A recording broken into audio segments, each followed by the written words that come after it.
Dhaka premier division cricket লিগের match নেই, কোনো দলের প্র্যাকটিসও আজকে নেই। মিরপুর স্টেডিয়াম বাংলা ক্রিকেট স্টেডিয়ামের যে একাডেমি মাঠ, সেই একাডেমি মাঠ একেবারেই ফাঁকা, কেউই নেই। তবে একজন আছেন, নুরুল হাসান সোহান। গতকাল রাতেই নিউজিল্যান্ড এই দলের বিপক্ষে বাংলাদেশ এ দলের যে স্কোয়াড ঘোষণা করা হয়েছে, সেই দলে আছে সোহানের নামও।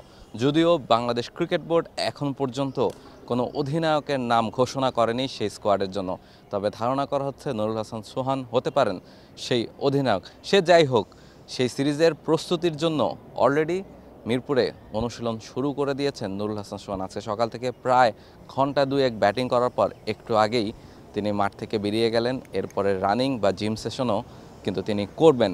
তার প্র্যাকটিসটা তিনি কিন্তু সেরে নিচ্ছেন এবং 5 মে থেকে যে খেলাটা শুরু হবে সিলেটে, 3 ম্যাচের ওয়ানডে সিরিজ এবং 2টো 4-ডে ম্যাচ নিউজিল্যান্ড এ দলের বিপক্ষে বাংলাদেশ এ দল খেলবে, সেই দলে সোহান হয়তো একটা বড় ভূমিকা রাখবেন এবং এই এ দলে ডাক পাওয়াটা তার জন্য একটা বড় সুযোগও। কারণ সেই গ্লোবাল সুপার লিগ থেকে তিনি কিন্তু পারফর্ম করা শুরু করেছেন ব্যাট হাতে রংপুর রাইডার্সের হয়ে। এরপর বিপিএল খেলেছেন, বিপিএলে রংপুর রাইডার্সের হয়ে দারুণ একটা সিজন কাটিয়েছেন। এরপরে ঢাকা প্রিমিয়ার ডিভিশন ক্রিকেট লিগেও ধানমন্ডি স্পোর্টস ক্লাবের হয়ে কিন্তু ভালো ক্রিকেট খেলেছেন তিনি এবং তার পুরস্কার হিসেবেই বাংলাদেশ এ দলে তার ডাক এসেছে।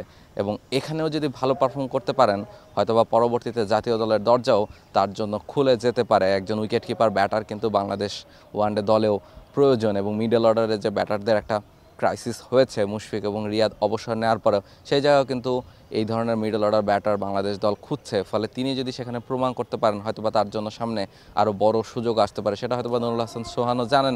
সে কারণেই মিরপুরে নিয়মিতই প্র্যাকটিসটা করা শুরু করে দিয়েছেন আজকে থেকে।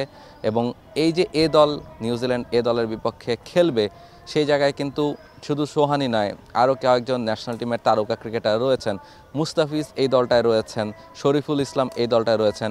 ঢাকা প্রিমিয়ার ডিভিশন ক্রিকেট লিগে দুর্দান্ত পারফর্ম করা এনামুল হক বিজয়কে সেই দলে ডাকা হয়েছে।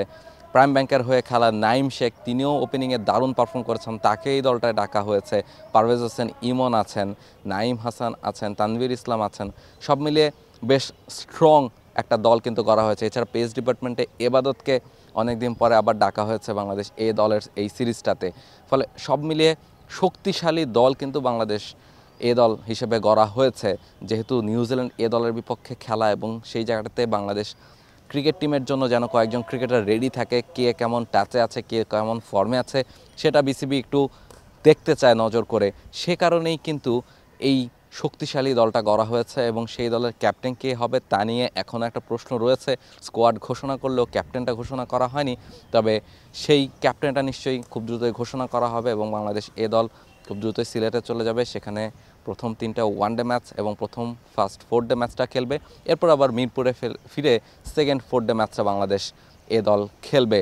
ফলে সেই সবগুলো ম্যাচের আপডেট জানতে আপনাকে চোখ রাখতে হবে টি স্পোর্টসের পর্দায়। মিরপুর শেরে বাংলা জাতীয় ক্রিকেট স্টেডিয়াম থেকে রাহুল রায়, T Sports. For more updates, subscribe to our YouTube channel and click on the bell icon. Follow us on Facebook and Instagram. Download T Sports app to enjoy exciting games and highlights. Visit tsports.com.